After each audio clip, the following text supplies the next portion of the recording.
Hello. Well, if you have a Ford EXP, you probably have one of these. Okay, what are these? This is the rear cargo cover. One of them. There's two halves to it. There's the horizontal piece that rolls itself up, and then there's the vertical piece that you have to roll up if you want it rolled up. So there's a few things about this. If you get it and it's closed up like this, simply grab it by the handle, pull it back some, lift up a little bit, and then hold it kind of high. You can hear it clicking. It rolls itself back, and you just want to keep holding this up, so otherwise these aluminum ends will mar up your panels. But otherwise, it's real easy. I took mine apart and cleaned it. I got it from a fellow EXP member and owner. Really nice guy. Because at the time I had 6 EXPs and not a single one had a cargo cover. They've all been removed. This car didn't even have the hangers. Someone had the hangers and the cargo cover, removed the cargo covers, and ditched the hangers. So I had nothing. And then I heard that a gentleman was selling his blue one, and I thought, oh boy, I can finally have one, because I have a blue interior, and he doesn't have a blue interior, so he doesn't exactly need it. So I got mine now. I love it. It just hides stuff perfectly. It closes just fine. When these first came out, I have the preliminary service manual for the 82 EXPs. When these first came out, it was a slightly different design.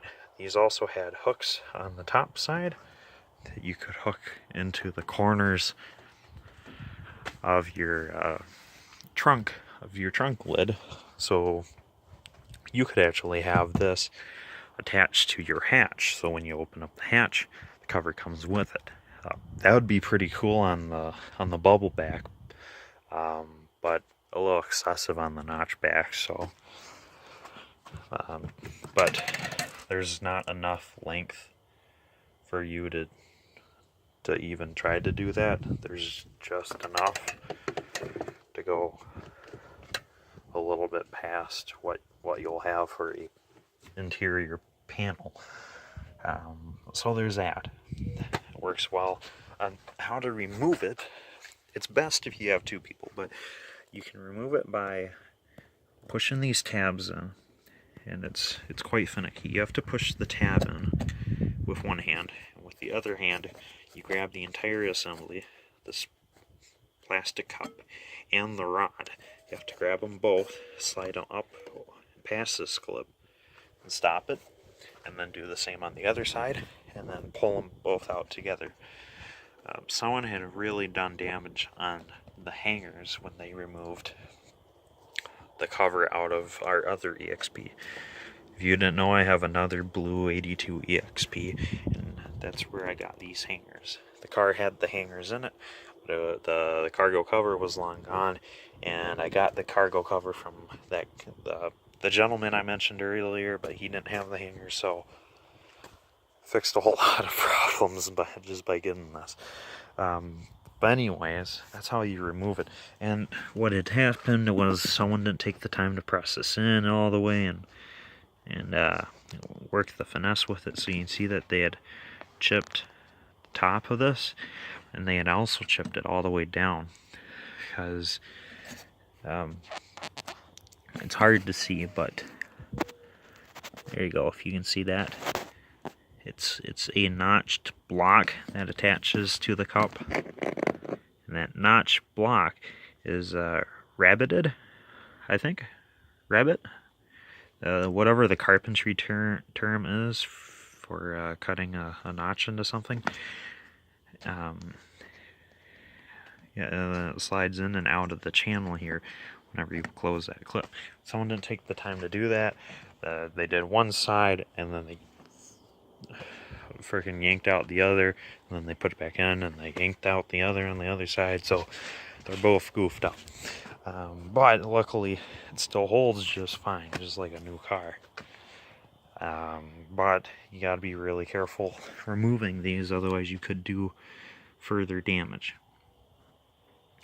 While I was painting these guys, I ran out of paint, so that's the reason why they're not so pretty, but we'll fix that sometime. They're close to matching now. They were faded white, so I'd say that they're definitely better than what they were. Next is the vertical cargo cover. This is pretty simple. It's just a sheet of vinyl. It's like a rubbery vinyl, just like the stuff they put on the horizontal piece. And on both ends it's got a bar with some straps, and then just a bar with some pegs.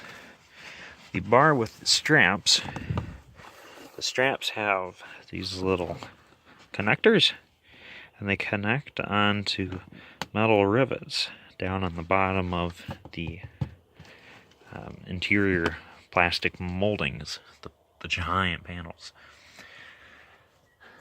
So you clip these two on at the bottom, unroll it, grab the top of this guy, stick it on one end, stick the other end in the other. It clicks, it's secure, it doesn't go anywhere while you're driving.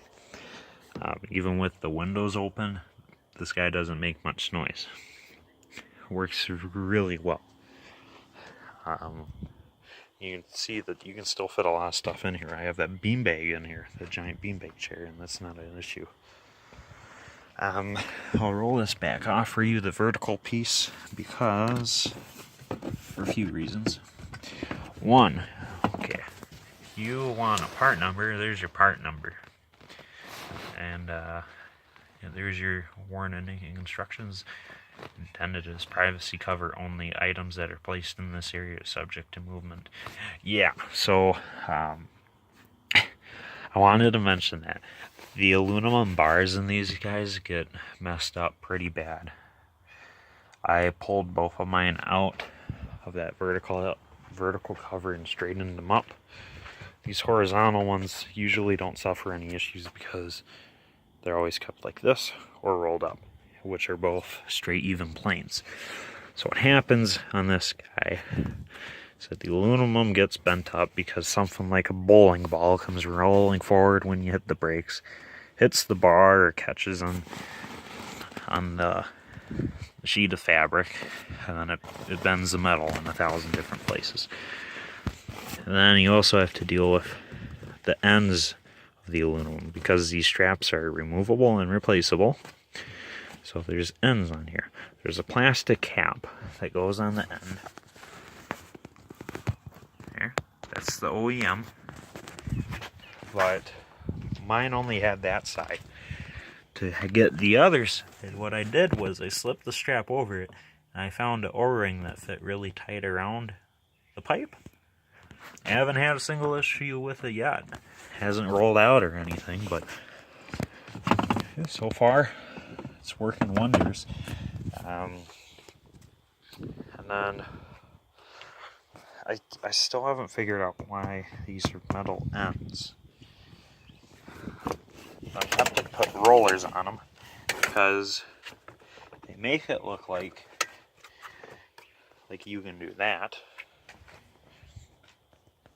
But like, why would you?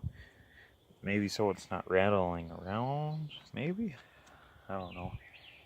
Maybe, yeah, maybe that's where they put them. Otherwise, if you have it loose here, this guy flops around, but the aluminum pieces get wedged between your plastic panel and the plastic clip retainer, whatever you'd like to call it, the receiver. So that rod doesn't move. It sits there. It's not going anywhere. But I could see this guy flopping around. But that won't be too much of an issue for me. I'll have it rolled out most of the time because I take this to school every day. For now, I'm almost done with college. I'll be graduating in August, and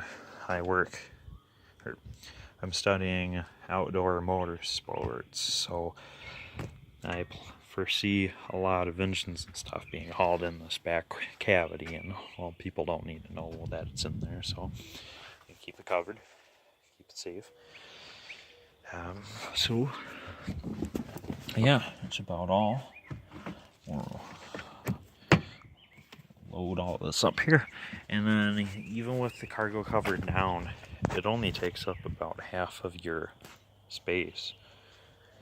You could still fit, I think you can actually still fit the back seat in here with the cargo cover. Maybe. That's something I want to try some days. This summer, I'm dying to get a back seat. Not for this car, for my convertible, because that's the only car with enough headroom. Because this back line here, that's where the backs of the seat go, and you can see that the seat ends right about here. Yeah, your head would definitely be hitting the glass, no matter how big or small you are. Even if you had a bubble glass, that'd be a tight fit. But convertible, this line here is where the trunk starts. Or actually, technically, where the boot starts to store the convertible top. So I can have a back seat in my convertible. That's not an issue. Makes it a little bit more practical.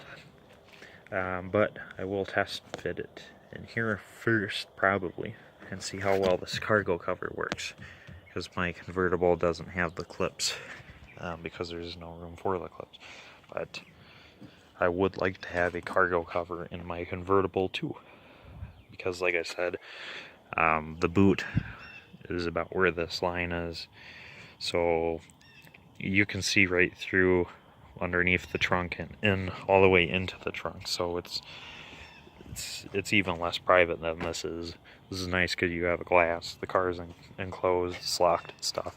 But in the convertible with the roof up, you can see everything going on. So really hoping I can find one of these in black, and more so a black back seat. So until then, leave it at that, guys. I'll close this up and I'll give you one last shot of it, the way it sits. There we go, first try. So, that is what it looks like when it's all rolled up, tucked up. Pretty nice and clean. Yeah, still plenty of space. You can put a toolbox there. You can put a lot of groceries there yet, even.